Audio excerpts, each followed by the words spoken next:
Okay, welcome everybody. Thanks for putting up with that for a second. Just before we move on to the agenda, we're streaming live on YouTube. Just run through a few procedures. First of all, members of the public are permitted to record or film during the meeting, providing that everyone present is aware that they are doing so and that they don't disturb proceedings and the council's rules are followed. So we are being filmed on YouTube, as I've just said. For the benefit of the public, I shall outline the procedure for today's meeting. I shall introduce the application stating whether or not the members of the committee have visited the site. Should an application be recommended for deferment, it will be dealt with at this stage. Where no site visit has been necessary, the development manager will then play any video or display photographs showing the site and will also display the relevant plans. Public speaking will then commence in the following order. Up to 4 objectors may speak, followed by 4 supporters, a town or parish councillor, a local ward councillor, a county councillor, and then the applicant and or the agent will be asked to speak. All speakers are limited to a period of 3 minutes only. When a person has spoken for 2.5 minutes, I'll inform them that they have 30 seconds left. After each person has spoken, I would ask that you remain in place, as committee members may have questions for clarification on factual matters only. It's not a second debate, it's just clarification on factual matters. The committee will then debate the application without further public involvement. I shall then call upon the head of planning services to provide a summary or comment on matters raised by the speakers and committee members. The committee will then reach a decision and I shall inform the meeting of that decision.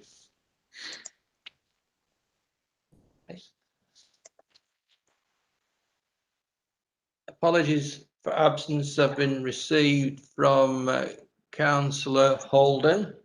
Everybody else is present. Are there any declarations of interest by any member? No. Okay. Item number 3 is confirmation of the minutes to confirm as a correct record the meeting is a planning committee held on 3rd of March, already circulated by email. Do I have somebody to confirm and second? Happy to. Councillor Marinell and then Councillor Cattrall to second. All those in favour, please show.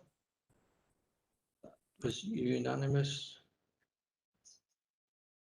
Okay. Sorry, I would think our new colleague will be abstaining on that one for now. Howard needs to put his camera on. Yeah,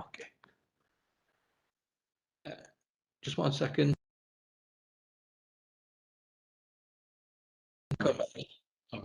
There we couldn't see you, Howard. Now we can see you. Okay. Item number 4 is appeals. There's those non-decided, but there's appeals lodged. One at Inskip and one at Thornton Cleveless. If you want to speak to the planning officer about those, please feel free to do so. And before we go any further, we have a new councillor, and I'd like to welcome you. I hope you enjoy it. And before you know it, we'll all be back meeting together, and you'll find out there's a nice, friendly bunch of chaps and chapesses. Okay. Okay. On the planning applications, I've had a request from the tree officer that that item has moved from 3 to number 1. So if it's okay with everybody, that we move item 3 to number 1. Is anybody objecting to that? No? Okay. Are you doing this, Lindsay? Okay.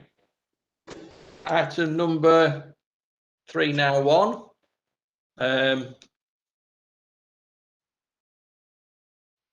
The tree preservation order number 12 of 2020, land at Blackpool Road, Carlton. Ryan, our tree officer. Oh, you're there. Have you anything else you want to add to what we saw or heard at our site visit this morning? Thank you, Chair. Only that the trees do provide visual character to the area, and you know, the loss of those trees at any stage would be regrettable.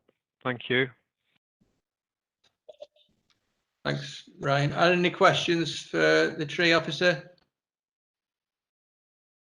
No, no indication. I'm quite happy to propose recommendation to approve. Is that seconded? Councillor Atkins, second. All those in favour, please show. And that is unanimous. Thank you very much. Thanks, Ryan. I believe you've got another appointment this afternoon. Is that correct? Thank you very much. Thank you. Okay. Thanks for being with us. Thanks a lot. Bye.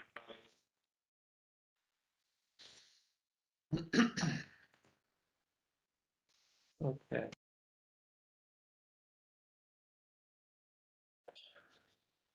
Okay, the new item number 2, which is item number 1 on your report. Application number is 20/00212/full major. Erection of 70 dwelling houses and associated infrastructure with new access off the A6 Preston, Garstang, Prospect Farm. Do you wanting to speak? We've got maybe some updates or anything from Miss Hayes, Lindsay Hayes. Away you go. Thank you, Chair. I've just got some slides that I'll show now.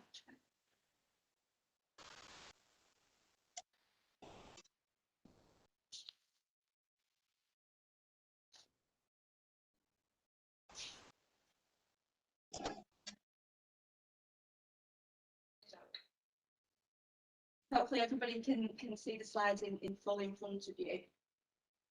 So the first slide just shows you the extent of the site area shown in red. And the next slide is an aerial of the site, again showing the site location edged in red. As you can see here, it sits to the west of the A6, to the south of an existing development, including Bradshaw's Farm Shop, which is the closest development to the north. And to the west and to the south, you've got existing fields. We saw on site this morning that there is no boundary marking the west of the site. It consists of an open field all the way through to the bottom hedgerow that we saw this morning. As mentioned this morning, this is an allocated site. The site is allocated for housing in the local plan. This slide shows the extent of the site allocation, which is coloured orange, and it also overlays the application site boundary, again using a red line. So you can see here the extent of the site that is part of the allocation and the extent of the site that encroaches beyond the allocation into the countryside. And as per our discussion this morning, members will be familiar that the open space is the part of the development that is proposed within the countryside area beyond the site allocation. Just a few pictures of the site. Couple of images here looking towards the northern boundary, the existing Bradshaw's Farm Shop. This next image is taken from the site frontage looking west across the site towards the western boundary. And this next image again stood on the A6 looking across the site towards the south and the west boundary. This image is taken towards the top end of the site, looking south down the A6 towards the junction with Keppel Lane. In terms of the site layout, so it's a full application for 70 units, arranged largely in blocks of 4 with a row of properties to the northern boundary. A central site access is proposed from the A6, as well as a pedestrian link towards the northern section of the site, also linking through to the A6. There will be landscaping to the front of the site, but the majority of green open space is proposed to the rear of the site, the western boundary, and that also includes an attenuation swale for the drainage. This next slide is just looking at the drainage in detail. So you've got the attenuation swale towards the western boundary. You can see two blue lines running horizontally through the development, through that swale. Those blue lines are the surface water pipes that will be taking surface water from the development into the swale. And then you've also got a surface water pipe leading from the swale to the southern boundary, and then leading off west in a southwest direction towards Ainscool. And that direction of drainage is a requirement of the local plan. There's been a detailed drainage scheme looked at, assessed. In view of the tidal surcharges at Ainscool, the drainage engineer is happy that it takes into account the worst case scenario of Ainscool, and is satisfied that the development, the drainage is adequate, mimicking the existing greenfield runoff rates. This next and final plan is looking at the access arrangements for the site. So on site this morning, we looked at the position of the proposed site access and saw that there was an existing pedestrian refuge in the centre of the A6. That is proposed to be relocated towards the northern part of the site, again sitting within the A6, but being relocated further north. And that is proposed to be the new crossing location for people residing in the development to cross the A6 and get on towards Couple Lane, where you've got the park and the medical centre, and further on towards the town centre. Now, this morning I know members were questioning the adequacy of the pedestrian refuge, and I have sought further clarification from Highways as to how that has come about, that I'll just run through now.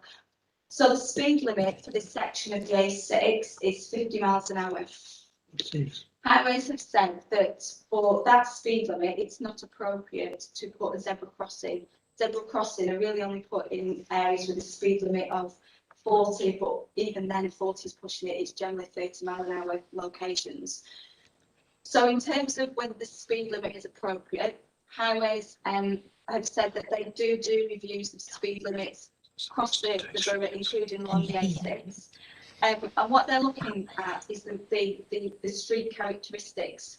So if you've got new development that results in new individual driveways onto main roads, then it may be appropriate to then revisit the speed limit. In this instance, the Highways engineer has said, whilst there is new development on either side of the A6, so you've got the recently constructed Barrett's development opposite, and you've got this proposed application site, there aren't individual drives going onto the A6. It's a single point of access at both Barrett's development and this as proposed. So in this scenario, Highways are of the view that it's not appropriate to review the speed limit for this section of the A6. So because it's not appropriate to review the speed limit, they are saying it's therefore not appropriate to have a zebra crossing. The next question put to them was, well, what about the adequacy of a pelican crossing instead? So you've got a traffic crossing, and theoretically they said that would be possible. However, when looking at the appropriateness of a pelican crossing, they said they need to look at the level of demand, they need to look at the frequency of how it's used, but also the frequency of traffic passing the site. Because if it's not right, then often a pelican crossing can be more dangerous, because traffic can see a pelican crossing and potentially slow down, but then there's nobody waiting. So then when they approach the next signalised junction, driver behaviour can be such that then they're less likely to anticipate to slow down, because they've gone through previous pelican crossings where they haven't had to. So they almost become a bit oblivious to the traffic lights. Green lights. What they have said in this case, why they believe the pedestrian refuge is appropriate, is because the proposed location for it has good forward visibility both in a north and southbound direction. Because of the good forward visibility for pedestrians, Highways are of the view that there is adequate time for a pedestrian to appreciate the traffic speeds that are approaching and going past the site, and it allows the pedestrian to judge that speed, and there are considered to be sufficient gaps in the traffic to be able to judge that speed and make a decision to cross onto the central refuge, and again make the decision to cross onto the far side of the A6. So they are of the view that, taking everything into account, that the pedestrian refuge is the most appropriate means of crossing. Yes, it puts more emphasis on the pedestrian, but they are of the view that the conditions are such that a pedestrian can make a decision to cross safely, and will cross safely in order to get to the other side. So apologies that I've gone on a bit there, but I know that's an important point that Condition signage. so hopefully that gives you a bit more Pedestrians context crossing. as to why that crossing is proposed here. Highway signage. Okay, got thank you, condition. Chair. I'll pass back to you. Okay, thank you very much. We don't have any public speakers on this item, so it's straight into committee debate. Councillor Atkins, your local area, I don't know if you want to say anything? Yeah. Thank you, Mr. Chairman. I must admit, I was quite frightened this morning when we see A6. Bearing in mind we're in the lockdown still, getting across there, because we had the situation where we had cyclists going south, and there was a very large articulated lorry behind them, and he was obviously going to overtake them, and he had to literally stop because he'd got the pedestrian island in front of him to let the cyclists go along. And it was so busy. I mean, it took us quite some time to get across. Why didn't they think about building a bridge? Probably not, because that would be too expensive. But, you know, a young mum with a pram or pushchair with 2 young children, say, I think that's a bit scary. And I really do think LCC should be looking at it again. My main concern actually is flooding. You probably have all seen the various things that have come from Churchtown.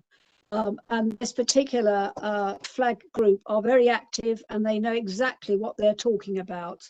At the forum last month, the Environment Agency was asked if they would ask the developers or EA to do a model regarding flooding, and I gather from Carl Green that this has not yet been done.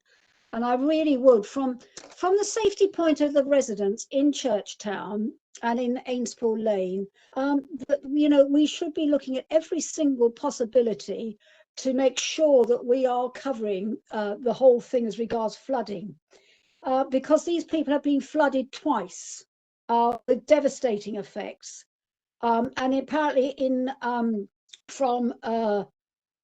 they were on high alert last year from 2019, September 2019 until March 20, on high alert. I mean, really and truly, it's no way to live, is it? That you're frightened that when you get a downpour, there's catastrophic amount of water hitting their village. I was somewhat surprised that when we actually eventually got a report from Lancashire County Council, bearing in mind they are the lead local flood authority, that we actually haven't had anything from them. It would have been nice, I think, if they could have responded and said something.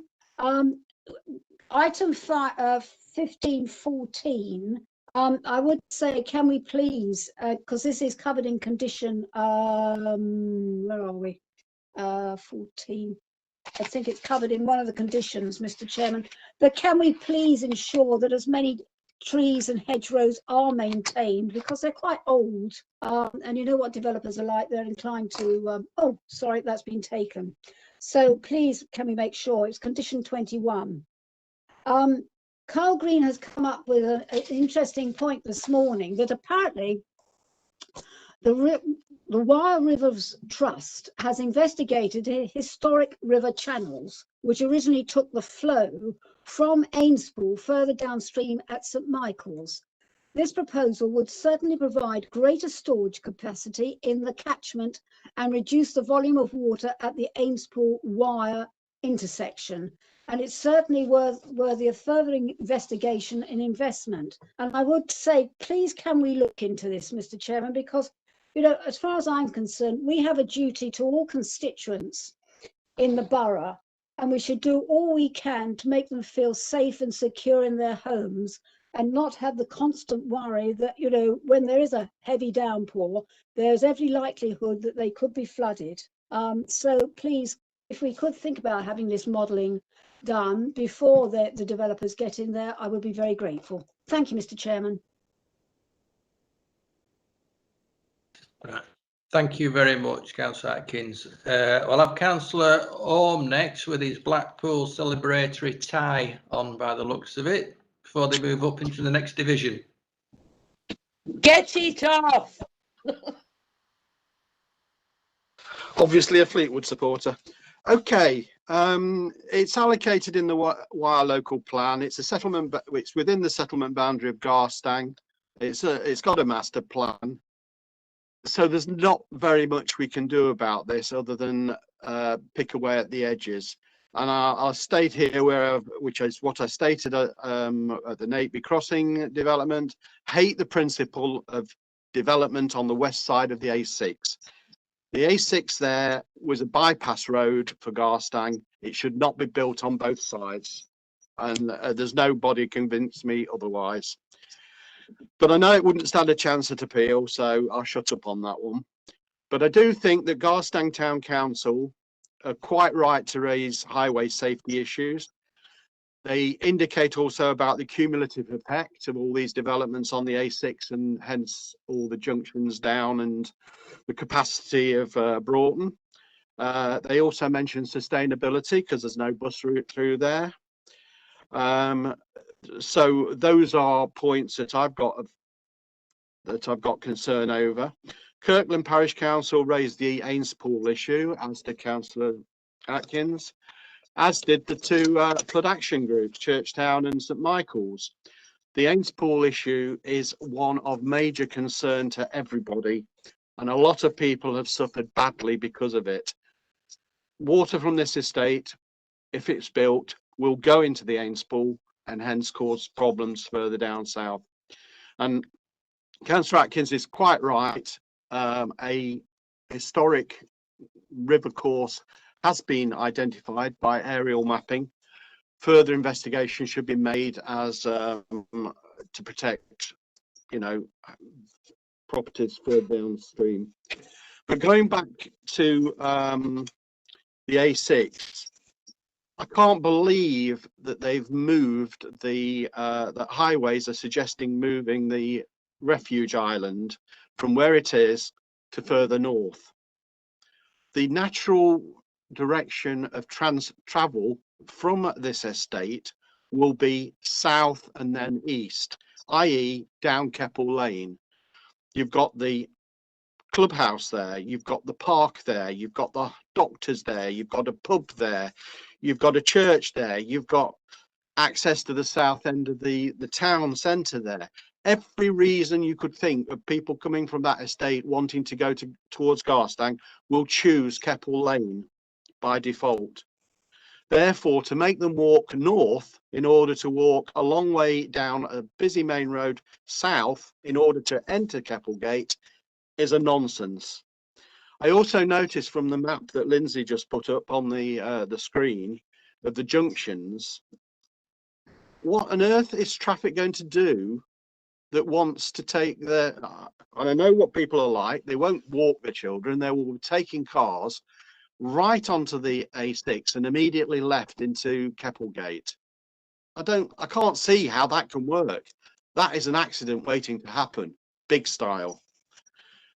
I suggested that there was an alternative to that, make the top entrance, which is make the top cul-de-sac into the actual entrances of the estate, and cul-de-sac the actual entrance that they want to make. That would make much more sense, much safer road-wise. However, if all this goes through and they insist on doing it in the way that they've designed it, can we at least look at insisting that railings are put down the west side of the A6 so that despite the provision of a traffic island safety refuge to the north of the site, children in particular, youngsters in particular, will not be tempted to go southwards and then try and dodge the traffic to get across to Keppel Lane. I I think it's vitally important that we do something for road safety on that stretch. And just to finish off, very disappointed that nothing has still been done despite years of campaigning for the Longmoor crossing, which is just an accident waiting to happen and just adding to the problems in this area. Thank you, Chair. Can I just ask a question, Councillor Orme? Are you saying railings? Do you mean where the pedestrian crossing is, so that people have got a semi-refuge on the pavements that are protected by railings? Is that what you meant? No, what I'm thinking is that despite the provision of this supposed refuge to the north of the site, people will inevitably go southwards in order to get across the A6 to the facilities down Capel Lane. Therefore, you need to stop them doing that. It means railing up all the way up to the refuge, so they've got no option but to go north to come south. Right. Does it mean that I'm not?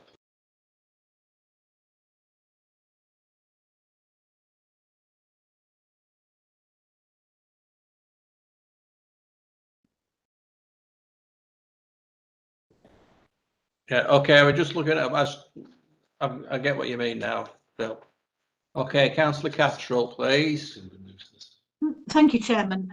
There's not a lot I can add, actually, because I think Councillor Orme and Councillor Atkins have said more or less everything.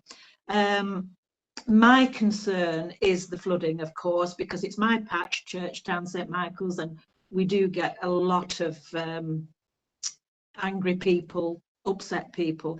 I was pleased to see that attenuation swale. That looked different. I hope that's going to work. Please, fingers crossed it's going to work and the water will just come out when the rest of it's gone. But that was just my concern. Again, sad that the LCC haven't responded, you know, the Lead Flood Authority. But I'm just keeping my fingers crossed with the flooding, really. That's my problem. Thank you, Chair. Okay, Councillor Ingham, I saw your hand.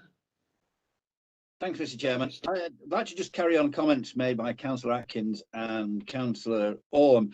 I'm a little bit dismayed that, as it's already been stated, it's being built on the west side. People will want to walk, hopefully, to Garstang. There's a major problem there with speeds at 50 miles an hour, with parents with a pushchair having to dodge between the west side and the island in the middle of the A6, and again from the island to the east side of the A6, just to walk to Garstang. Would it not be feasible, possible, to have some sort of feasibility study for one of the local buses to go there twice a day, 3 times a day, whatever, to pick up and take back people that want to go shopping? Because not everybody goes in the car in the morning. Some go to work, mothers are left at home. I just think that that's going to be a major accident spot with cars doing 50 miles an hour and people wanting to cross. Thanks, Mr. Chairman. Thanks. Just before I bring in Councillor Marinell, we are straying into the realms of what are county council responsibilities, and we do have a county councillor sitting listening to us. And I'm sure that he will be absorbing all these details and willing to accept any recommendations that we make that he can then take forward back to County Hall. I'm sure he'll give me a little nod if he's heard that, Councillor Sedgwick. Right, okay, Councillor Marinell, wherever you are, I can't see you. Yeah, thank you, Chairman. Councillor Atkins has covered the flooding really well, so I won't go into any of that. I am deeply concerned, as is Councillor Orme, about the highway safety here. Once again, LCC highways are completely, utterly useless. They don't put forward anything decent. I thank Lindsay very much for getting the answers to some of the questions we asked this morning, but surely a zebra crossing is not appropriate. a refuge is definitely not appropriate. A pelican crossing will be much better. It will also help where it is in the area. But you've got elite cars there, you've got a takeaway there, you've got Bradshaw's Farm Shop there. Council already mentioned Longmoor Lane and Moss Lane. That junction there is really terrible. If you had a pelican crossing there that's at least stopping some of the traffic, it would also help the cars coming out, turning left and right out of Longmoor Lane and Moss Lane. That will be a big benefit as well. 50 miles an hour, if it's going to be a refuge, is completely inappropriate. LCC, just highways, make me absolutely spit feathers. They do this every single time. They are hopeless at what they do. They don't come back with anything concrete. And this idea that 50 miles an hour is appropriate in this area is completely nuts. So on this basis, I cannot vote for this because of highway safety of this issue. It's going to be terribly dangerous for people crossing the road there, whether there's children, whether it's mothers with prams, whether it's older people. You know, as Councillor Atkins said, crossing the road this morning, it's like taking your life in your hands running across just that little bit, because the traffic does come at a real pace. And yes, it's 50 miles an hour. And yes, we know that they don't always travel at 50 miles an hour. It's 55 or 60 or more than that. So no, it's not appropriate. I would rather LCC come back and have some more proper look at this and give it some more thought, because this is not right at all. Thank you, Chairman. Okay, is there anybody else wishing to speak before I bring in Mr. Thau? I second what Councillor Baronell said. I'm sorry, Paul, but I had to jump in there because it drove me mad this morning. It was chaotic, all that traffic. It was just wrong to think of putting a load of houses with young children possibly in them. And they can't go to the park without crossing a major busy road with no safe junction. So I'm with Peter anyway. Okay, Councillor Atkins and then Councillor Ballard. Yes, thank you, Mr. Chairman. I was just wondering if it would be possible to refer this to Dulcie, can you stop a second? Can you all turn your microphones off apart from the one that's speaking, please? It's just that much feedback. Can't tell what anybody's saying. Okay, Councillor Atkins, away you go. I was just wondering, Mr. Chairman, whether or not we could defer this and ask LCC to look in, considering we've all of us today saw the conditions and had to run the gauntlet to get over the other side and back again, that we should seriously make them look at this again, Mr. Chairman, before, you know, we realise this is part of the local plan. I totally accept that, but you know, this road situation is so dangerous. It really, I find it very frightening. Thank you. Yeah, Councillor Ballard. Thank you, Chairman. I reference, as I look at it, is if we're being mindful that people are, by the sounds of it, are not in support of it, it's how we defend it. And I personally don't see how we can defend it. Again, we keep telling it, and I do know and I understand, yeah, it is very frustrating that we don't get replies back from LCC. I concur with what Councillor Marinell says, and it's wrong. But unfortunately, the facts of life are clearly stated in front of us that they support it. So if you're going to be mindful to look at this, you've got to have a strong case, and I don't think we have. Thank you, Chairman. Yeah, I absolutely concur with what you say there, Councillor Ballard. But I think there's a flavour, I feel a flavour in the committee that they prefer this to be deferred and sent back to the county council to have a look again at some of the safety implications. But I would think that that's all we can, you know, when it would come back to us and then we'd have to make a decision on it. So it just sounds like it's a road safety issue. Now, whether they would look at and reducing the speed down to 40 miles per hour some improvements to the railings and one thing or another that's been highlighted. And I would expect that those that have got concerns would email into Mr. Thou or Miss Hayes to then correspond with the county council. Is that something that you'd want to do? Is somebody going to propose deferment back to county council for that, just on the highways issues? Happy to propose that. Right, just before we got, just hands down, folks. It's all right. Mr. Thou wants to come in. I've got what you said, Peter. Mr. Thou. Thank you, Chairman. Am I on? Yep. Okay.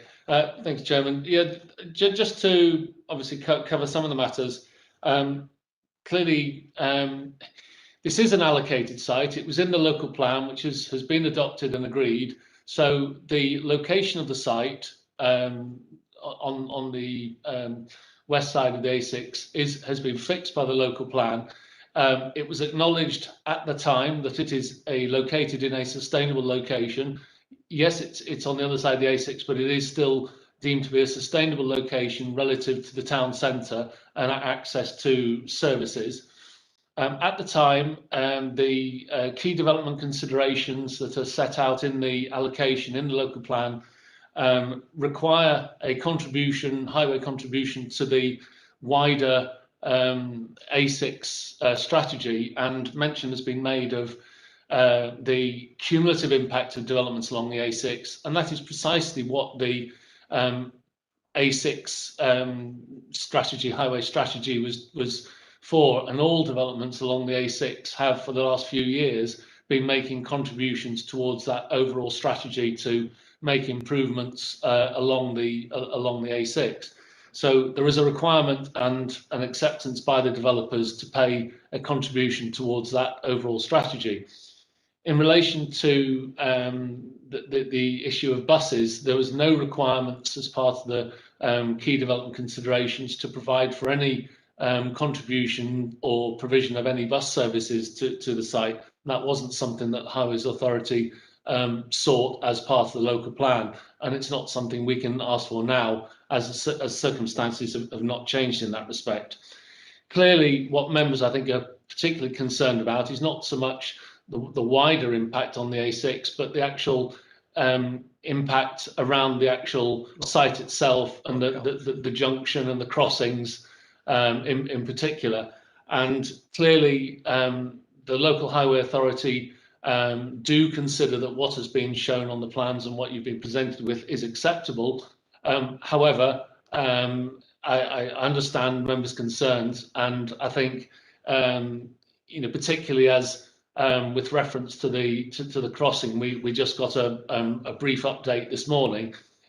We can potentially take back some of the additional concerns about the location of the crossing, issues such as the position of railings and so on, back to them and just see whether or not it's something that both they and the developers would be willing to look at potential amendments on. In relation to other issues, the key issue raised is obviously flooding, and particularly in relation to flooding at Ains Pool.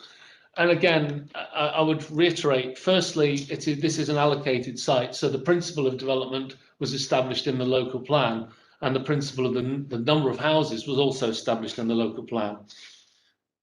Further to that, a developer is not responsible, or no developer should be responsible for solving any pre-existing problem with a drainage system in the area. And if there is a pre-existing problem with the drainage system in the area, that is something that, as has been pointed out, the council's drainage engineers, other agencies involved are working on and can continue to work on. A developer is only required in respect of the local plan, and this allocation is only required not to make the situation any worse. And that is why, as I've stated before numerous times, any developer now is required to ensure that any surface water runoff from the site only mimics and does not increase what would have been the natural rate of runoff flow from that site. And that is what the drainage scheme on this site has been designed to do. And that is why there's a provision of a swale, which in effect is a temporary holding area, above ground sort of area, holding area for surface water, such that the outflow from that swale in periods of heavy rain can be controlled, so that again the flow rate is restricted, such that the actual flow rate entering Ainspool would be no greater than it would have been in a non-developed, i.e. greenfield situation. So again, the developer is only required to ensure that the situation is no worse, and is not required, as I said, to solve any pre-existing problems. And in both our view and obviously the council's own drainage engineers, they are happy with the scheme that's been put forward. So I think those are really the two key issues. Obviously, as has been pointed out, that the site was subject to a master plan, and the master plan identified the sort of key layout considerations, and also the key considerations in terms of the position of the access generally, and also the drainage strategy for the site. So I think that's all I need to say. Can I just have a question for you? Would it actually, this swale in this location, make the situation, the runoff from the field, actually less than what it is now? Because you've actually created a natural break in the flow of water. Am I thinking that that's correct?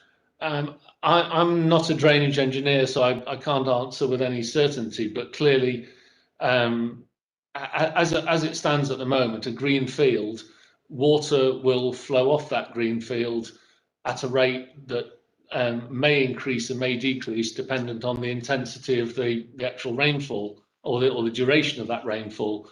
The purpose of a swale and a drainage system such as this is that it keeps that flow rate not necessarily constant, because there will be some periods where if it's dry there will be no flow or very little flow, but even in periods of heavy rainfall, the flow will be limited to an absolute maximum that will be no greater than a natural runoff rate, and hence under those circumstances the water would build up inside the swale, which would store that water until it could go away at a much slower rate.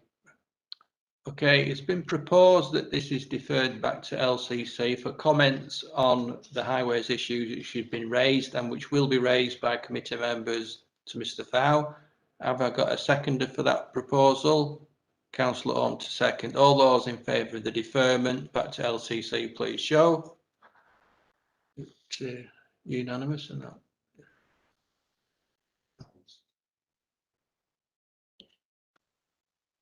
So have you got, how many is that? 12 for. Any against? Any abstentions? Tom, are you against?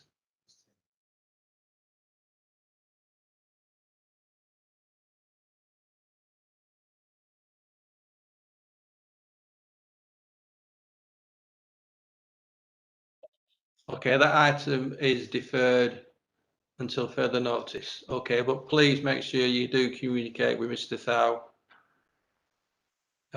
on those issues and make sure we get it, hopefully get it right from LCC point of view. Okay, thank you very much.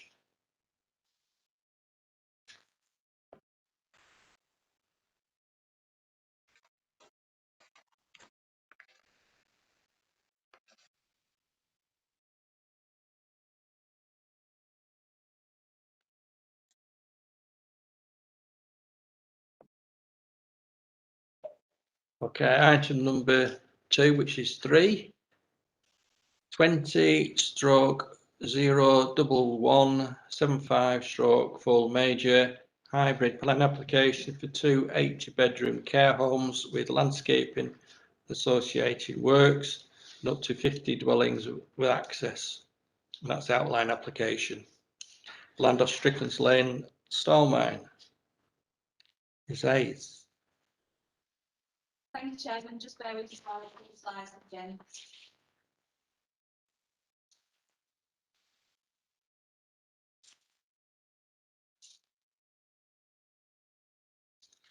Okay, hopefully everybody can see the slide in front of you.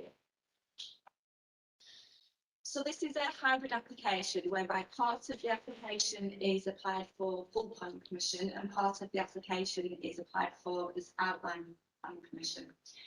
The site location is roughly rectangular in shape, located to the south of Sandline, to the west of Strickland's Lane. This next slide illustrates the site in relation to the wider allocation. So the site is part of a housing allocation, reference SA1/7, and it's described in the report as phase 3. Phase 1 has already been granted planning permission and in fact is largely completed, and that was a housing development by Wyre Homes of in the region of 82 houses. Phase 2 is land to the northwest of the application site, and that is also housing. It's got outline permission for up to 65 units. We've also got a pending application, a full application for in the region of 75 on that site. The application site that you're considering is the third parcel, so it's the remaining extent of the housing allocation. So it's the southernmost part of that allocation. Just got some pictures of the site. So this first image is looking north along Strickland's Lane. The application site is to the west, just beyond the hedgerow there. You can see the extent of existing development to the east, and you can just make out the existing Wyre Homes development to the west of the hedge, just past the application site. This next image is looking south down Strickland's Lane. So the application site is on your right, just beyond that hedge. Again, you can make out the existing development, existing houses on the opposite side of Strickland's Lane. These next two slides are of the northern side boundary, so looking at the recently built houses along there.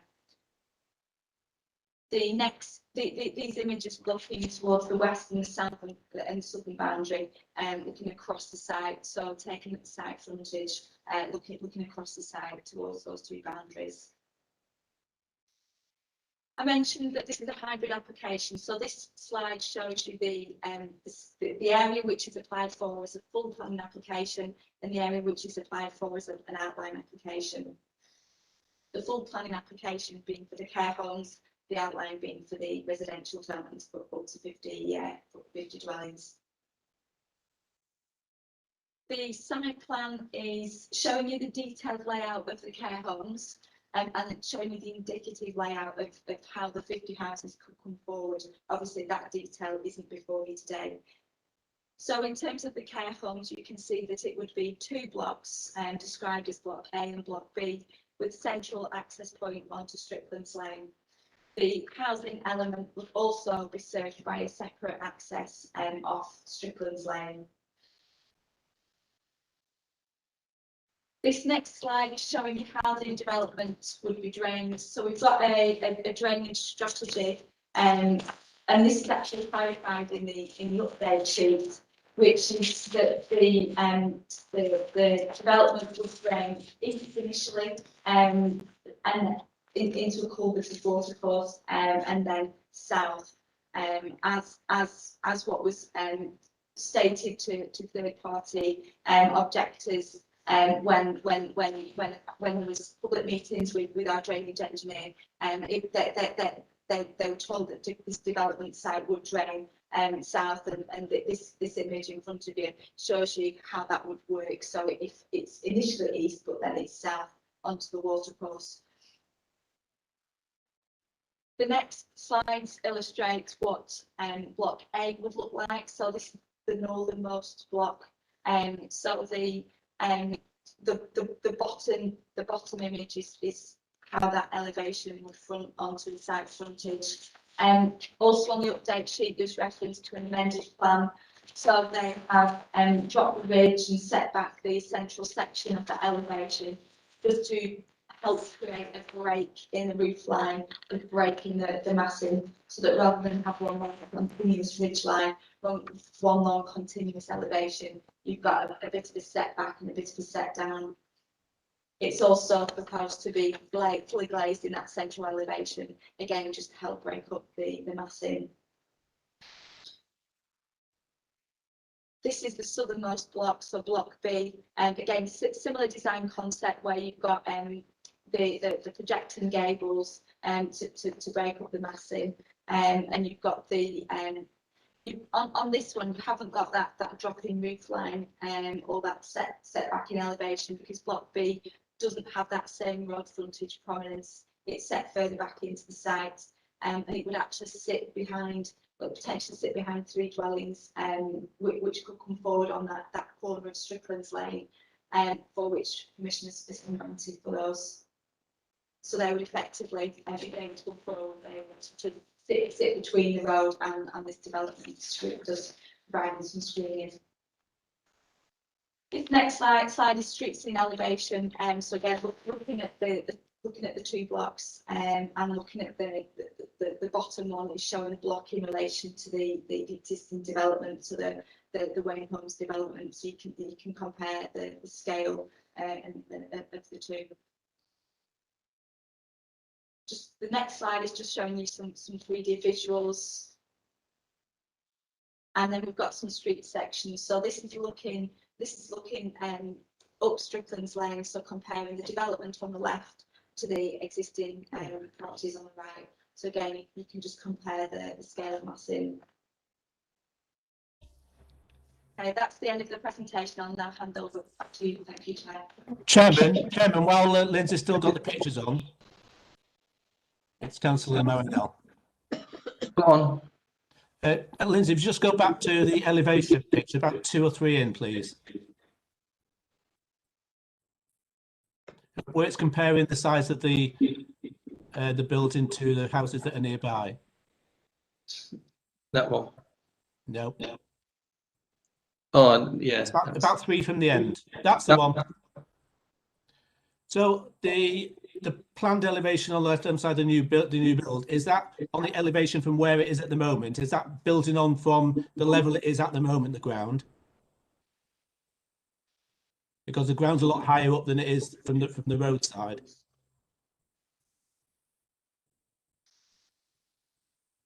Sorry, can you, is the question about whether the proposed development would be built up from the road? because where it is at the moment, the ground level at the moment is a lot higher than from where, if you're standing on the street, it's a lot higher from higher there. So the building we're looking at there on the left-hand side, the new proposed development, well, is that built from where it is now, or is that sort of looking from street level, which is obviously not street level? I think it means excavated land. It'll be. Yeah. No, because the last one, the sections show how it's. Yeah, if I can just. Yeah, that shows. This slide shows you how the development would sit in relation to the road, so you can see that there isn't proposed to be sort of any excavation of the site. That the floor level, the slab level of the building would still sit higher than the road.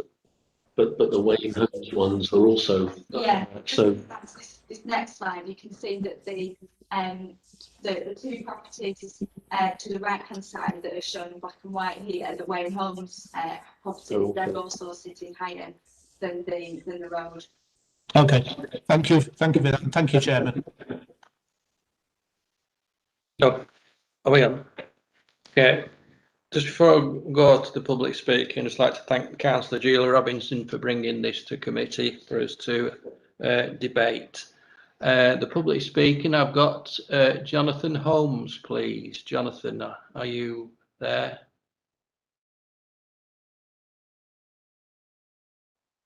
You're on mute, Jonathan, I'm told. And if you want to switch your video on.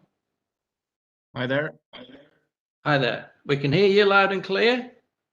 When you're ready, you've got 3 minutes, my friend. Okay. Apologies if some of this is repetition or if it's not, if it's come across before, but I'm just jumping in on behalf of a couple of other residents in Starmine who are unable to attend the meeting. But yeah, there's a few of us that live on the new Linley Grange development that are have put in objections to this proposed planning application. A number of reasons, really. We were all over Wyre residents and were provided with information on buying our houses in Linley Grange that the proposed development would be backing onto another residential area with regards to the planning for a potential new school for the village due to the size of the 3 phases. So to have the information and news come through that a 2.5-storey, 160-bed residential care home was going to go in there was quite alarming for us all.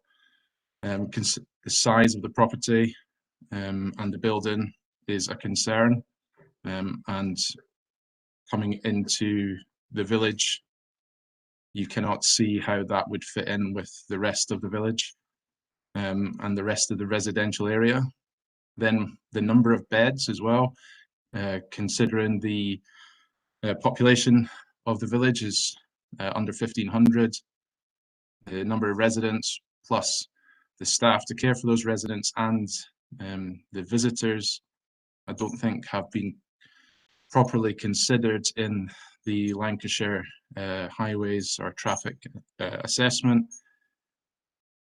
We've also got a traffic assessment that was carried out the second week of a national lockdown.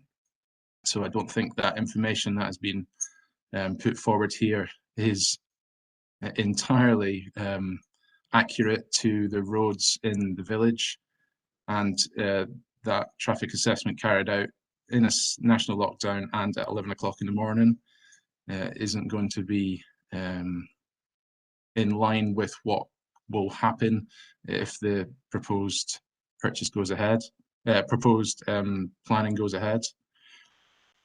Then we've also want to find out what happened to Wayne Homes and their proposed planning permission on the site. Can you conclude now? You've got 30 seconds left, Jonathan.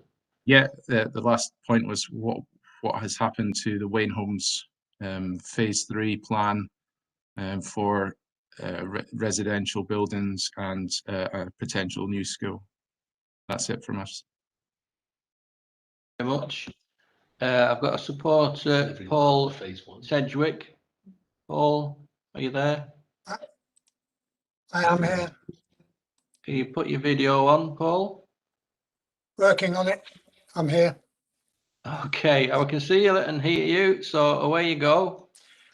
Thank you very much.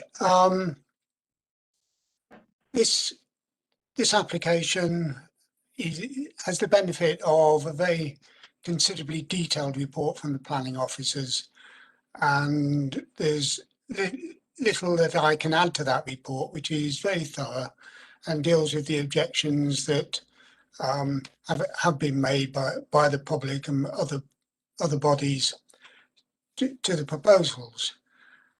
It concludes that there is no reasonable objection to the scheme and that it should gain planning permission. I hear what the previous speaker, Jonathan Holmes, has been saying. Wayne Homes had the opportunity to acquire the site and clearly haven't. I don't know about the new school, what the proposals were in the past, but we do know now that the Education Authority does not need a new school and can accommodate future residents by extending other schools in the locality. So we'd be making a contribution to that, and that is quite normal. There was some concern about the traffic counts, but this has been assessed by professional traffic consultants and by LCC Highways. They are satisfied over a number of months of consideration that this scheme does not cause any harm to the local highway network. And as it's an allocated site, there was always going to be traffic generated onto Strickland's Lane. So we don't see that there's any cause for concern there.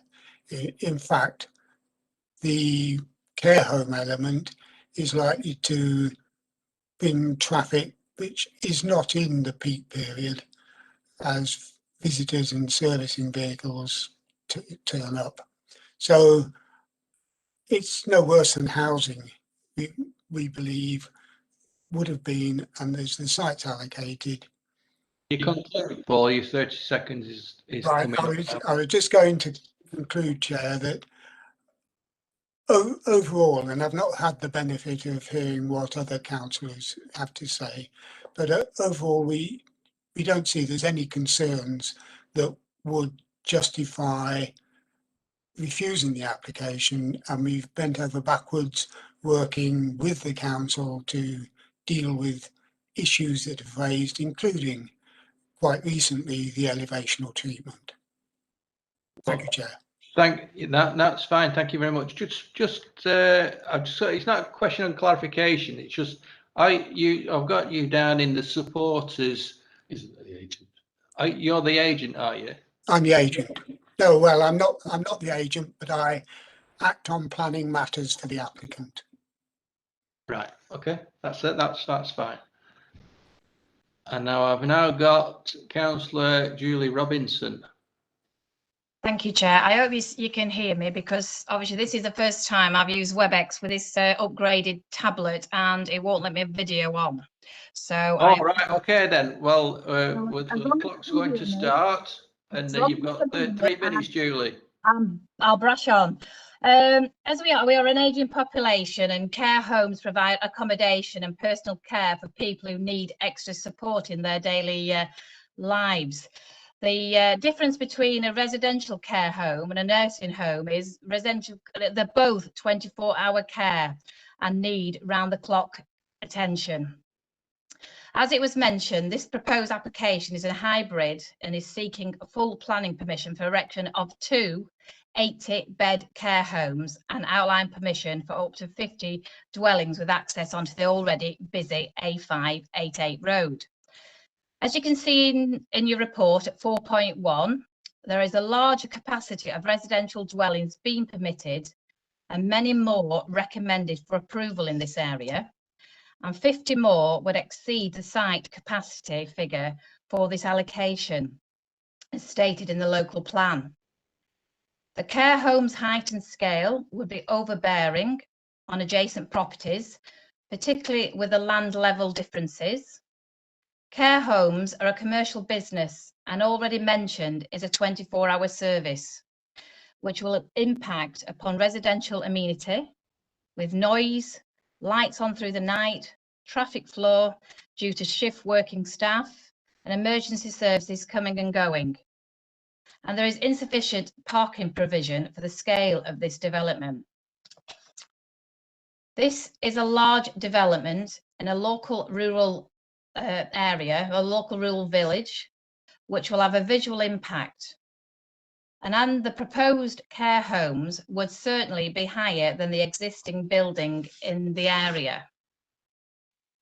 The proposed care homes are contrary to the local plan, which does not include commercial use. There's no evidence in this report to suggest there is a need for 2 80-bed care homes. The immediate area is already served by 6 care homes, and not all are at capacity. As a committee, I hope you can reconsider the recommendation and refuse this large development. Thank you, Chair. Yeah, thank you very much, Councillor Robinson. And we've got County Councillor John Sedgwick, please. Yes, thank you, Chairman. You're receiving me, Chairman? Yeah. Thank you. Yes, County Councillor John Sedgwick. I'm the County Councillor for Thornton and Hambleton Division, and that includes the parish of Stalmine with Stainhall. Members will have read the detailed objections in the report that have been represented by both Stallmine Parish Council and Stallmine Residents Association, to which I give my full support. However, I wish to comment on one aspect of the application this afternoon. Members may be aware the Wyre Flood Forum and the Making Space for Waters group have understood for many years now that the surface water system in South Stallmine was at capacity prior to this application. Wyre drainage officers have commented on the surface water arrangements in respect of this application. I welcome, however, an additional consultation response from the lead flood authority, Lancashire County Council, albeit on the 29th of March. Your officers have provided on the update sheet for today's meeting the proposed additional conditions for both the care home scheme and the outline residential development scheme required and requested by Lancashire County Council as the leading flood authority. Members will see from the update sheet that the conditions are detailed and considerable. I would ask committee to consider if you are satisfied today that all these important conditions can be fulfilled by the applicant. You may consider that, in fairness to the committee and indeed to the applicant, that final determination of this application be deferred until you have detailed assurances that all these important conditions can be fulfilled. Thank you, Chairman. Okay, are there any questions for the speaker? No, thank you very much. Thank you very much, County Councillor. Good to see you again. Thank you. That's no further speakers. So we'll now open up to the debate amongst yourselves. Is anybody wishing to speak on this application? No, all, yeah, I've got you, Phil. Just a second. All I would say is, from looking at the elevations along Strickland's Lane, the artistic interpretation of how it will look, I'd always be, from past experiences, I'd always be mindful of artists' impressions, because I'll refer you back to, not everybody was on committee then, I think Councillor Atkins will know what I'm going to say, Broadway Medical Centre for one. What the artist impression was and what was dealt a blow with, they're completely different. And I just be mindful of that fact. So, Councillor Orme, away you go. Thank you, Mr. Chairman. Right, well, the Wyre local plan says we can build domestic premises there, so we would be very hard pushed to go against that. What we can go against, though, is these care homes. Not one care home, two care homes. Not one large building, two large buildings, right on the side of the main village street. Totally out of keeping with the village scene. Can I ask a question of Mr. Thau? As this is a hybrid, are we allowed to give a split decision? Right, I would.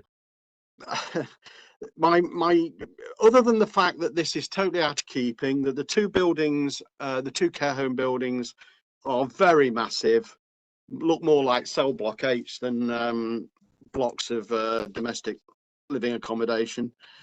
The overbearingness on the properties opposite is just not acceptable. I can't see any problem in principle, as long as the drainage issues that Councillor Shedwick has mentioned, to argue against the 50 houses at the back of the site. But those two care homes, they just do not sit right with me, I'm afraid. moving on, the one big issue over and above the massing and out of keeping with the site is the accesses.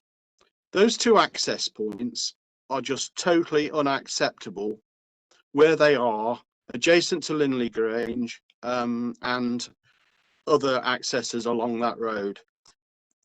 We saw this morning, for what is essentially a village street with a 30-mile-an-hour speed limit, the amount of traffic and speed with which they were moving past does not make this a safe road. We know that there are moves afoot from county highways to make this road safer, but until that happens, it is not safe. And to add further traffic to it from these two entrances, just not acceptable. And I can't understand why the access to the rear is being taken down the backside of the gardens of the new development at Linley Grange. That doesn't seem to sit right with me either. In addition, and it was noticeable on the A6 development we've just looked at, and also on the tree preservation order in item 3, item 1. Why is it these developers choose a tree, have it knocked down to make an entrance? Why can't they make the entrance somewhere where they're into tree? It just beggars belief that every time we get this issue of hedges being ripped out, trees being knocked down in order to make an entrance, when clearly there are treeless, hedgeless bits or whatever that could be used instead. But being serious, those two entrances are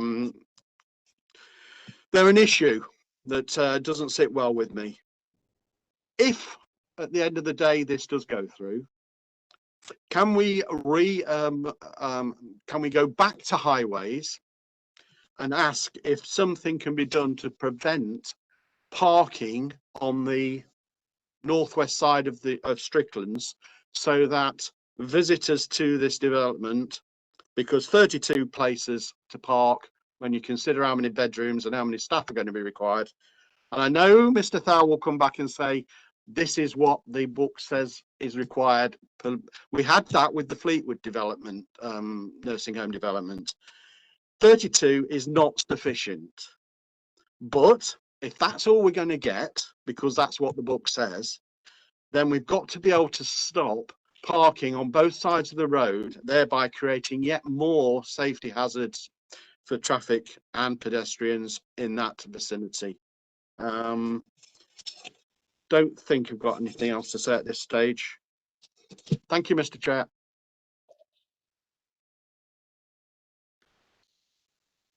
Thank you very much. Councillor Atkins. Thank you, Mr. Chairman. When I received this report, I literally had to read the proposal twice because I couldn't believe we're talking about 2 care homes. And seeing the design this morning, Mr. Chairman, I totally agree with you with that. It is just so with the area. I find that difficult to be able to accept. The traffic this morning, bearing in mind again, we are in lockdown. It was quite horrendous with large lorries going down there. How on earth they're going to cope with this, I do not know. And then we have this extraordinary situation with the resident who joined us earlier, saying, you know, it was very different from what they were led to believe. Now, I know that's not our problem, but really, you know, I think it's very upsetting for them. I just think it is so large. It's too big for that whole area, Mr. Chairman. And I'm going to find this really quite difficult to vote for it. Thank you, Mr. Chairman. Thank you. That section of road is 30 miles an hour. 30 miles an hour as it starts either end of Stallmine. Is there anybody? Councillor Rayner, I see your hand. Go ahead, Cheryl. Thank you, Chairman. I just wanted to say, really, if you want to see what one of these care homes will look like when they're finished, go and have a look at the one on Fleetwood Promenade. It might be a story higher, but it really does look like a prison block. It's absolutely awful. And as for the parking, we've got the problem at the minute on Chatsworth Avenue in Fleetwood where Lighthouse View has been built, and take a couple of pictures on a Saturday afternoon down there because you cannot get down the road now. Chatsworth is one of the main through roads for the estate, and there's parking on both sides of the road and on the side streets as well. So I have got an idea of what this will look like when it's completed, and the parking issue that it's going to cause as well. And I just the parking thing, I did ask Mr. Thaw if it's going to be reviewed, the number of parking spaces that are needed anytime soon when it came to the care home in Fleetwood, because they're just not allocating enough parking spaces to each new build, and it's causing problem upon problem, and it's and safety concerns on the roads as well. So I really do think it needs looking at. It's just gonna look like a monstrosity, I think, at the front of that development. Okay, is anybody else? Councillor Walmsley. Yeah, thank you, Chair. I understand the sentiment that these two care homes may well have an overbearing nature in the community. Could they not be put to the back of the site? That's the west of the site, and the land fronting Strickland's Lane be the site for domestic dwellings, which will lower the height of what the local residents will be seeing. Thank you. Well, what I'd say to that is, in the ideal world, this proposal would have gone down Car End Lane on a quieter location in a less dominant place. But we're not in the ideal world. You have to make a decision, yes or no, on what's in front of you. That's how the system works. Is there anybody else wishing to speak before Councillor Marinell, please? Thank you, Chairman. Just a quick one. David Thaw said this morning that it's 10 metres, that's 33 feet. And starting from the bank, it's actually going to be built on, you can add another 5 feet. So 38 feet is really overbearing, and the size of the building, it's going to look vile to start with. So I just think it's just so high, for the houses across the road. It's just going to be a big shadow across them. So thank you. Oh, and one other thing, LCC highways. Are we surprised? Again, it just makes me laugh. Thank you, Chairman. Okay, is there anybody else wishing to speak before I call Mr. Thaw? Okay, Mr. Thaw. Looking at scale and mass. Yeah, that's fine. Thank you, Mr. Chairman. Yeah, just to comment on some of the points raised. Just to clarify the issue of the site capacity, and again going back to the local plan. The local plan identified this site for or the whole allocation for 180 dwellings, and that in terms of planning, that is always expressed as a minimum. Housing numbers are always expressed as a minimum, although there is reference to capacity. That's in effect the term identified for the number of dwellings, basically based on the size of the site. However, in terms of what comes forward, provided it meets your policy, you can't limit development simply to the amount identified in the allocation, unless there is good reason to, such as highway safety or so on. So the fact that the overall number of dwellings on this site, the 50 being proposed plus what's permitted on the other sites, would exceed the 180, it would have come to about 196 altogether, isn't in itself an issue. And clearly, at the time the local plan was adopted, which was obviously pre-lockdown, all the traffic reports and traffic analysis that was done at that time identified that the site could take that amount of development. And again, in terms of the additional on top of the 180, again, although that they're fairly large care home, because generally, unlike housing where the concern is in relation to peak traffic flow, sort of morning and evening, that's sort of unlikely to occur at a rest home, nursing home, care home type scenario where there is a more sort of even flow throughout the day.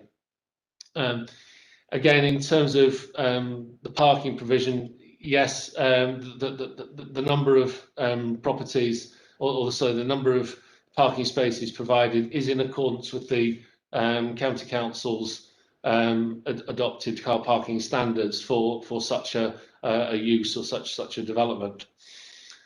Clearly, visual impact that has been mentioned is a relevant issue that you can consider in terms of the scale and massing of the building and its impact on the character of the area and the impact on surrounding properties. In terms of the development being contrary to local plan, that's not the case. As I said, the site is allocated in the local plan, although it's identified for housing.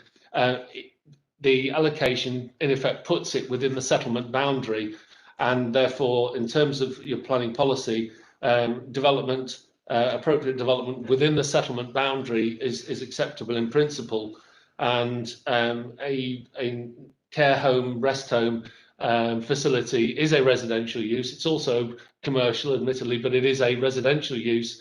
It falls within the residential use class in the use classes order, so it is deemed to be residential and therefore appropriate to be located in an area with other houses and residential area.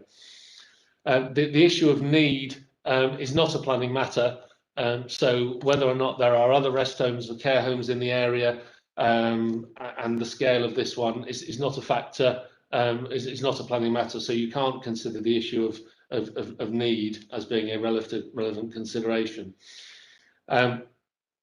Obviously, mention has been made of the access points, and again, all I can say to that is obviously LCC Highways Authority have considered that they are appropriate where they are. In relation to the impact on parking on Strickland's Lane, again, we can't insist on that as part of any planning permission, and Lancashire County Council, as the local highway authority, can at any time consider whether or not to impose parking restrictions on roads. However, they would have to go through a process, in effect, creating a traffic regulation order to do so, and that would be a particular process they have to go to. So the outcome of that process can't be guaranteed, so it can't be required by us. And furthermore, I think it's, even if we were to put the request to county, I think the current situation would be that they would only consider such a traffic regulation order if there was a problem. So in other words, they would wait and see whether or not there was a problem arising before they consider that it would be appropriate to have such an order imposing restrictions. In relation to reference to it being 2 care homes, although it is two blocks of buildings as set out in the report, it is a single overall facility. So it's not 2 separate entities. It is a single overall facility. And I would also mention has been made of the impact of other rest homes in Fleetwood in terms of both visual impact and traffic impact.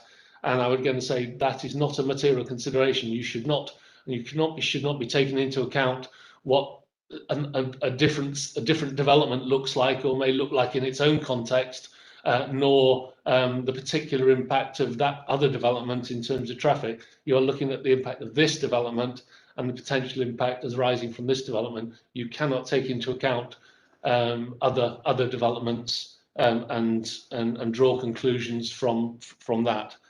So I think that's covered all the points.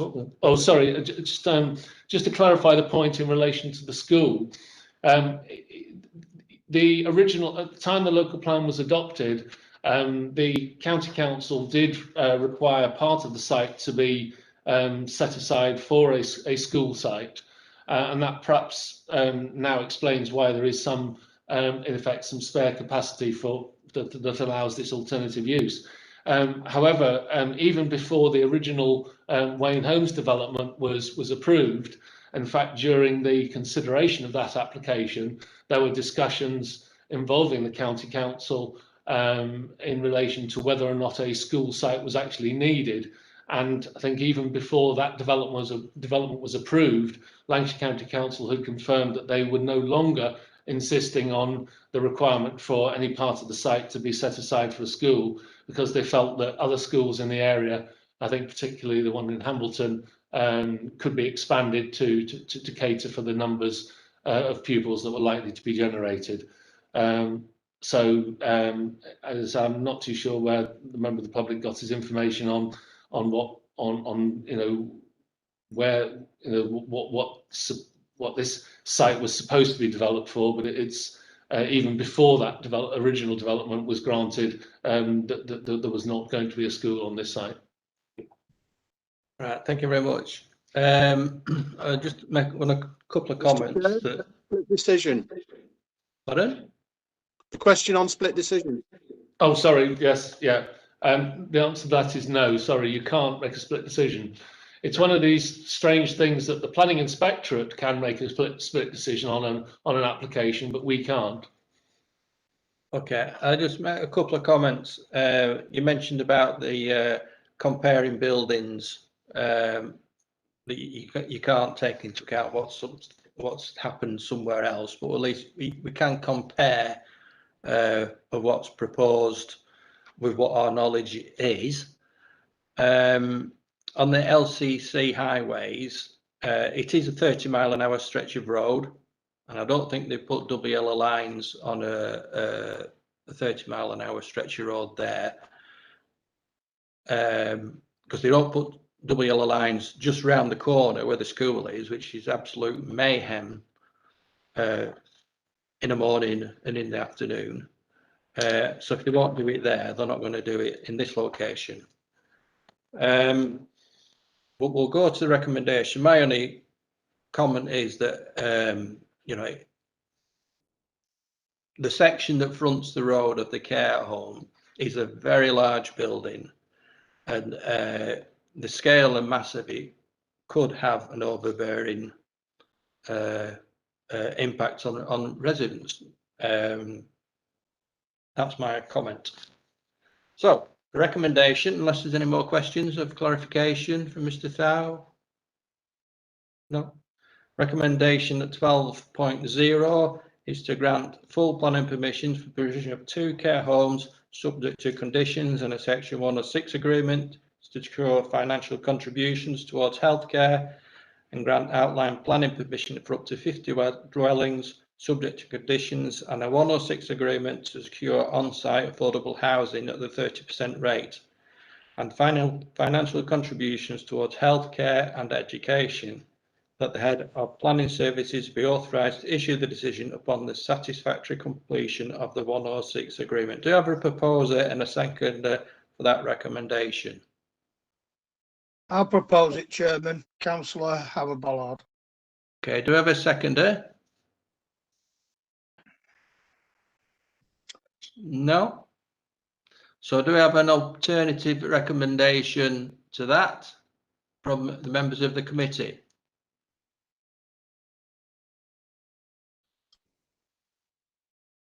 Hello, I'm listening.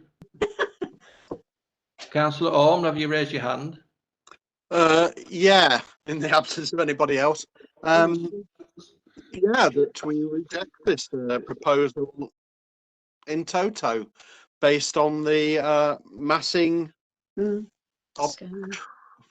the massing and unsuitability of the site for such a development, particularly in reference to the care homes. I'd second that, Mr. Chairman. I've got no problem with care homes or being located in the village, but just not there. It's just not acceptable.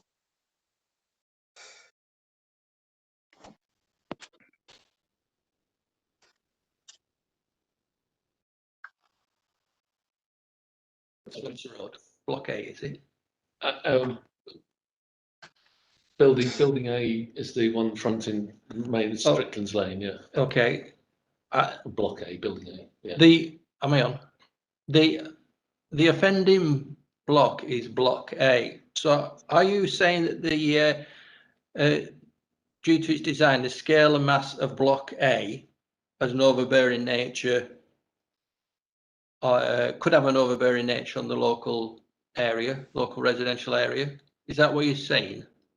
It wasn't what I'm saying, but I'm happy for that to be what I'm saying in order to present it.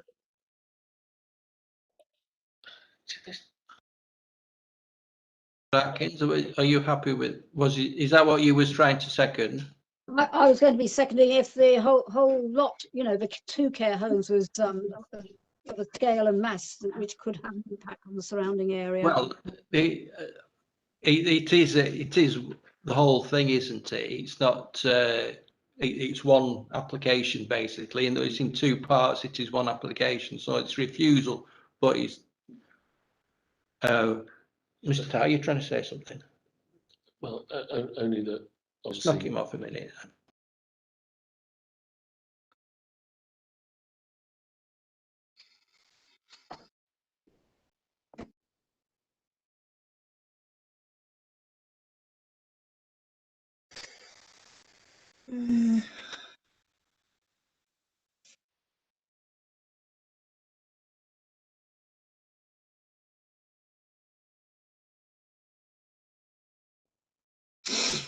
Right. Other than block A, have you got other concerns with the development? I know you have to be positive and speak on this one. No good sitting there and saying nothing. This is about Right, so that's Councillor Peter Marinelm first. Yeah, block A is overbearing. It's too big. The mass of it, the view on the street scene just does not look right for such a small village like that. So that's what I have a problem with. The rest of it, I'm quite happy with. Right. Okay. Thank you, Peter. Somebody else wishes to speak. Councillor Ballard. Yes, Chairman, just saying, could it might be throwing a spanner in the works, but hey ho. Can I put a council proposal to the floor that this is deferred back, that we go back to the developer and ask for the care home to be put at the back of the settlement and bring the houses to the front of the settlement? I don't think you'll get for that. Councillor Walmsley, did you raise your hand? And I agree entirely. This will be the obvious solution.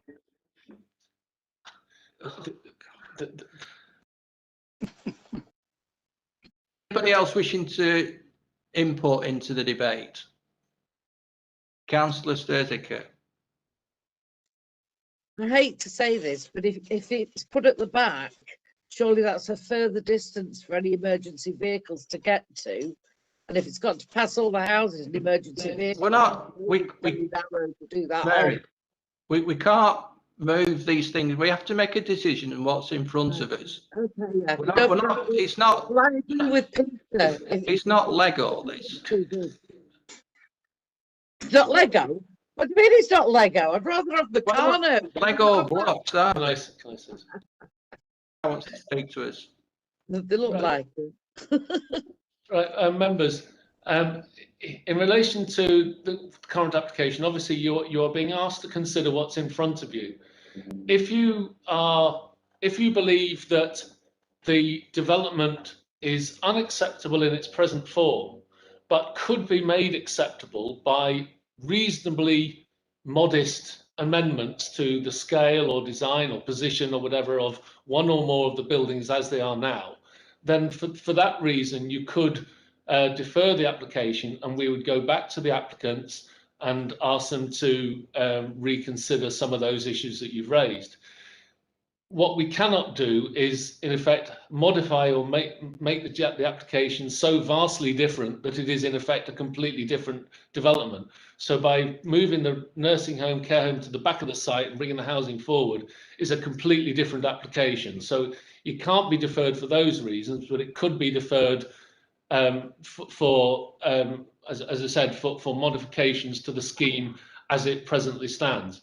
So if you feel that the scheme could be made acceptable in its present form by some modification to the scale, location, position, design, or whatever of the buildings, then that would be an appropriate reason to defer it if you wanted us to go back to the applicants on that basis.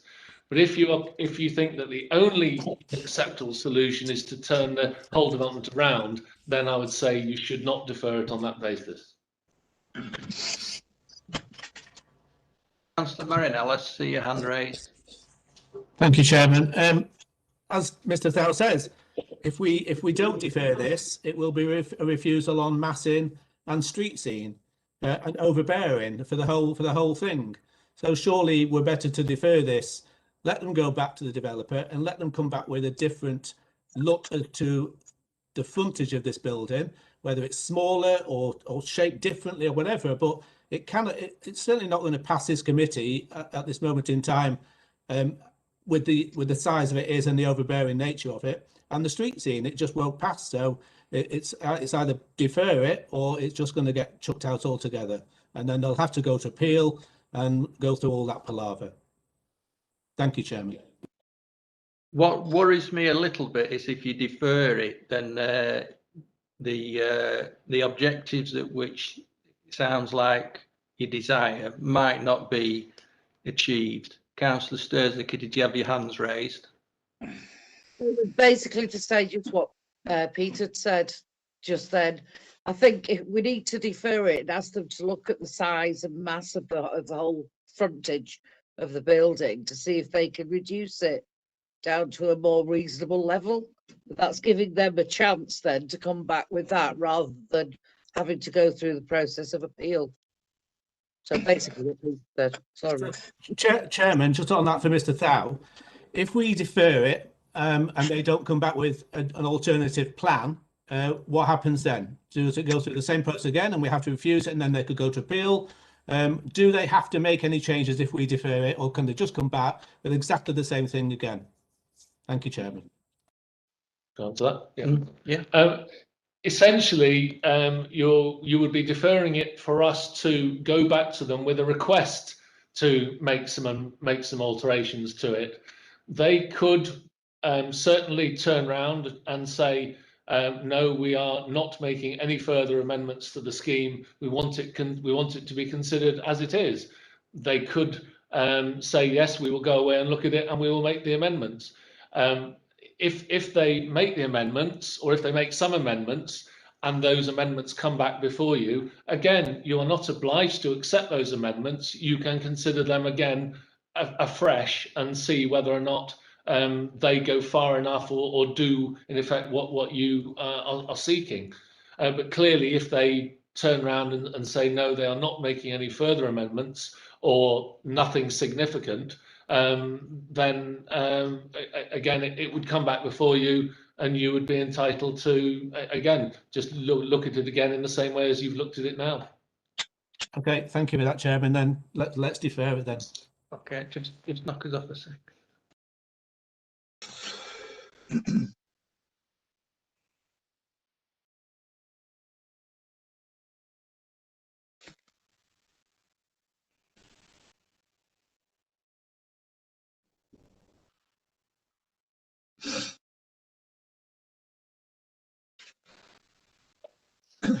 Okay, I've just been seeking advice from the solicitor who's hastily looking at the constitution because we've had it proposed and seconded for refusal, followed by proposed and seconded for deferral.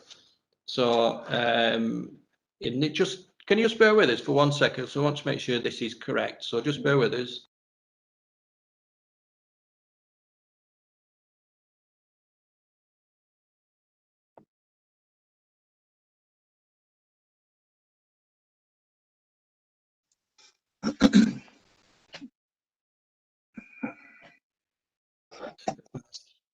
Okay.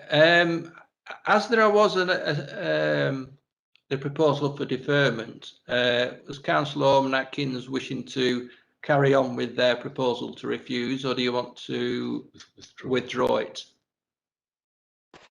Surely, Chairman, you should take the second amendment first, and if that wins, then then our amendment will fail. No, can I put a point of order, Chairman? You can do a point of order, Councillor Ballard. Right, an amendment, the first amendment has to be addressed first. If that fails, then the second amendment comes in. I think what the chairman is asking Councillor Orme is if you might like to remove your refusal, then the other amendment then stands. Yes. Thank you. Happy then, Chair, to remove my refusal at this stage and let it come back with some amendments, please. I say the same, thank you, Mr. Chairman. Right. Okay. So we have a proposal that was for refusal withdrawn, and the second it was withdrawn. So we have a proposal to defer the application, which was Councillor Marinell, and seconded by Councillor Sturzaker. That was correct. Yes, Chairman. That this item is deferred, sent back to the applicants for, and I would strongly urge that you contact the planning department and to get them a flavour of how you feel. Okay. So all those in favour of that deferment, please show. 1, 2, 3. You got them all? Okay, the application is deferred. So thank you very much, our public speaker friends. Thank you very much, Chair. We're going to leave you now. But committee members just stay online for a bit longer while Mr. Public and the County Councillor says otherwise.